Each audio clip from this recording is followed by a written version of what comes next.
निकिता सिंघानिया, मुस्कान और अब इंदौर की सोनम। न जाने कितने पति अपनी जान गंवा बैठेंगे इन पत्नियों की क्रूरता के चलते। सोनम, जिसने महज 28 दिन पहले 7 फेरे लिए, सिंदूर लगाया, व्रत किए और फिर 20 मई को पति राजा रघुवंशी के साथ हनीमून पर शिलोंग चली गई। लेकिन वहां से जो खबर आई उसने पूरे देश को हिलाकर रख दिया। राजा की लाश गहरी खाई में मिली और सोनम लापता। अब 17 दिन बाद कहानी में जबरदस्त ट्विस्ट आया है। सोनम जिंदा मिली है। पहले अनुमान लगाया जा रहा था कि शायद दोनों की मौत हो गई हो, लेकिन सोनम सही सलामत जिंदा पाई गई है। यूपी के गाजीपुर से पुलिस ने हिरासत में लिया है और खुलासे ने सभी को चौंका दिया है। चलिए आपको हत्या की पूरी प्लानिंग की कहानी सुनाते हैं। कहते हैं ना कि अपराधी कितना भी चालाकी कर ले, पाप का पता एक ना एक दिन चल ही जाता है। सोनम ने भी खूब चालाकी की, लेकिन अब उसे सरेंडर करना पड़ा है। उसका पाप अब पता चल गया है। पता चल गया है कि राजा रघुवंशी पत्नी संग नहीं, बल्कि अपनी मौत के हथियार के साथ मेघालय गए थे।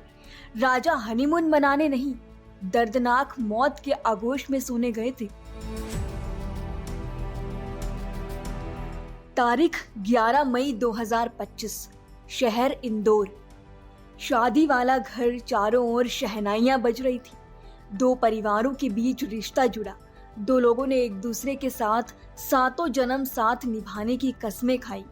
हिंदू रीति रिवाजों से शादी हुई। परिवार खुश था। रिश्तेदारों ने नवविवाहित जोड़े को आशीर्वाद दिया।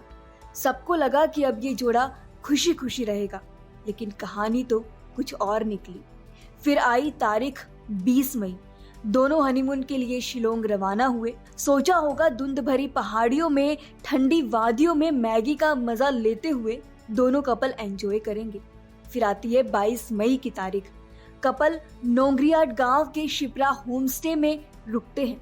23 मई को सुबह 6 बजे ब्रेकफास्ट करते हैं और तभी से दोनों के मोबाइल बंद हो जाते हैं। 24 मई को मवालखियत से करीब 25 किलोमीटर दूर ओसला हिल्स की पार्किंग में स्कूटी लवारिस मिलती है। इसके बाद जंगल में राजा और सोनम का सामान मिलता है। 2 जून, राजा की लाश वी सेवडोंग के पास गहरी खाई में मिली। हाथ पर बने टैटू से उसकी पहचान हुई। सोचिए कत्ल कितनी बेरहमी से किया होगा। किसे पता था जिस पत्नी के साथ वो अपनी जिंदगी के सबसे खूबसूरत पल बिताने जा रहे हैं, वो ही उसके जीवन का काल बन जाएगी। सूत्रों के मुताबिक सोनम का पहले से ही किसी और युवक से अफेयर था और उसी के चलते पति राजा की हत्या की साजिश रची गई। राजा को प्रेम जाल में फंसाकर शिलोंग ले जाया गया, जहां उसे सुनियोजित तरीके से मौत के घाट उतार दिया गया। 9 जून की सुबह 3 से 4 बजे के बीच सोनम गाजीपुर के नंदगंज इलाके में एक ढाबे पर पहुंची। वहां से उसने ढाबा संचालक का फोन लेकर अपने भाई को वीडियो कॉल की और बताया कि वह गाजीपुर में है। भाई ने तुरंत इंदौर पुलिस को इसकी सूचना दी, जिन्होंने गाजीपुर पुलिस से संपर्क किया। पुलिस मौके पर पहुंची और सोनम को वन स्टॉप सेंटर में मेडिकल जांच के लिए रखा गया। जांच में कोई भी चोट या मारपीट का निशान नहीं मिला। पुलिस सूत्रों के मुताबिक सोनम का किसी युवक से प्रेम प्रसंग चल रहा था, जो शादी से पहले भी था। शादी के बाद भी दोनों कांटेक्ट में रहे। सोनम ने राजा को रास्ते से हटाने की साजिश रची और अपनी प्रेमी के साथ मिलकर शिलोंग में हत्या को अंजाम दिया। राजा की हत्या में कुल 4 लोग शामिल बताए जा रहे हैं, जिनमें से 3 इंदौर से पकड़े गए हैं, जबकि एक आरोपी उत्तर प्रदेश से है, जो फिलहाल फरार है। मेघालय की डीजीपी एल नोंगरांग ने पुष्टि की है कि इंदौर निवासी राजा रघुवंशी की हत्या में उसकी पत्नी सोनम समेत 4 लोगों को गिरफ्तार किया गया है।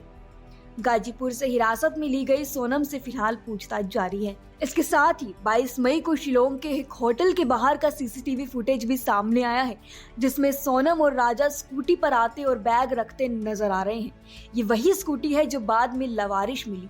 इसके अलावा 23 मई को दोपहर 1:30 बजे सोनम ने राजा की मां उमा देवी से आखिरी बार बात की थी।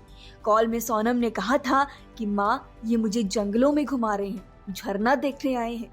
इसके आधे घंटे बाद फोन बंद हो गया। ऑडियो कॉल में सोनम मासूमियत से व्रत, खाने की शिकायत और सांस फूलने की बातें करती है, लेकिन अब वही सोनम हत्या की आरोपी है।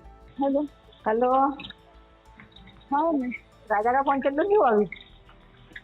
अभी नहीं हुआ, बस हम चढ़ाई कर रहे हैं। हैं? हम ऊपर चढ़ गए फिर फोन लगाते हैं। और आज तो उपवास होगा फिर? मेरा तो उपास है ना, मेरे को 2-3 बार बोल दिया। हाँ। मैं घूमने के चक्कर में अपनी ग्यारस थोड़ी तोड़ूंगी। वही तो तेरी, मैं अभी खरियार बना रही तो मेरे को एकदम से याद आ गई, मैंने कहा आज तो मेरे बहू का उपवास बापे। हाँ, खिचड़ी बना मम्मी रही का हूँ। सुबह फोन आ गया था हम्म। कि उपास है, तो मैं नहाई थी। हाँ तो कहीं दूध लस्सी जो भी मिल रहा हो उपवास का सामान वो खा लो। अब पहले ऊपर तो चढ़े, जंगल में है, यहाँ से आप कुछ मिलेगा। बाप रे। मैंने हाँ। कही थी कुछ ड्राई फ्रूट रख के ले जाओ, तो बोले हाँ क्या करेंगे हम, दो ये जंगल है, पता है, घोर जंगल है, एकदम खड़ी चढ़ाई है। चढ़ना मतलब उतरना भी खड़ा ही है और चढ़ना भी खड़ा ही है। तो वहाँ ऊपर देखने के लिए क्या गए? वो अंदर है, वो पहाड़ के अंदर। मना करी तो मैंने तो सुनते ही नहीं। हाँ अच्छा, वहाँ, तो चलो वही तो कह रही, वहाँ क्या देखने पहुँच गए तुम? ये नीचे से देख लेते। झरना देखने गए थे, हाँ बड़ा वाला। हाँ नीचे से हाँ, देख नहीं तो हालत खराब हो गई तो चढ़ चढ़ के। मैंने कहा कुछ नहीं हुआ। वही तो कह रही अब मैं। तो खाना भी ढंग का नहीं है। हाँ, कॉफी बुलवाई हाँ, तो आधा मग्गा दूध होगा हाँ। और उसमें है ना 2 गिलास पानी में बाप रे। और कॉफी डाल के दे दी। मैंने बोला घर से रख के ले जाओ, रास्ता में ना कुछ भी अपनी जरूरत पड़ेगी, नहीं ले गए दोनों के लिए। ठीक है। हाँ ऐसा लगा कि पता नहीं क्या पी रहे, तो मैंने तो फेंक दी उसको तुरंत। वहाँ तो ऐसे ही और मिलती। खाने के नाम पे कुछ भी नहीं है वहाँ पे। हाँ नहीं मिल रही होगा, है ना? सांस फूल रही। हाँ हाँ, फूल रही तो लगाती हूँ ऊपर पहुँच के। हाँ कोई दिक्कत नहीं, लग गया ना फोन बस। सोनम के अमानवीय अपराध पर से पर्दा उठाने में सबसे अहम भूमिका निभाई है मेघालय के एक टूरिस्ट गाइड अल्बर्ट पर्डे ने। उन्होंने पुलिस को पहली बार बताया कि राजा अब सोनम के साथ नोंगरियात से मावला खेत तक की चढ़ाई चढ़ रहे थे। तब उनके साथ 3 और पुरुष भी थे। इस सुराग से पुलिस को जांच को नई दिशा देने में मदद मिली। साथ ही आपको ये भी बताते हैं कि ऐसी कौन सी 7 बड़ी वजह रही जिससे पुलिस को सोनम पर शक हुआ। पहली, कि राजा की जानकारी राजा के परिवार को नहीं दी। दूसरी, राजा की जान चली गई, वह पूरी तरह से सुरक्षित रही। तीसरा, मेघालय से संदिग्ध तरीके से उत्तर प्रदेश आ गई। चौथा, गाजीपुर में गुपचुप तरीके से पहचान छिपाकर रही। पांचवा, राजा के बारे में मेघालय में किसी से कुछ नहीं कहा।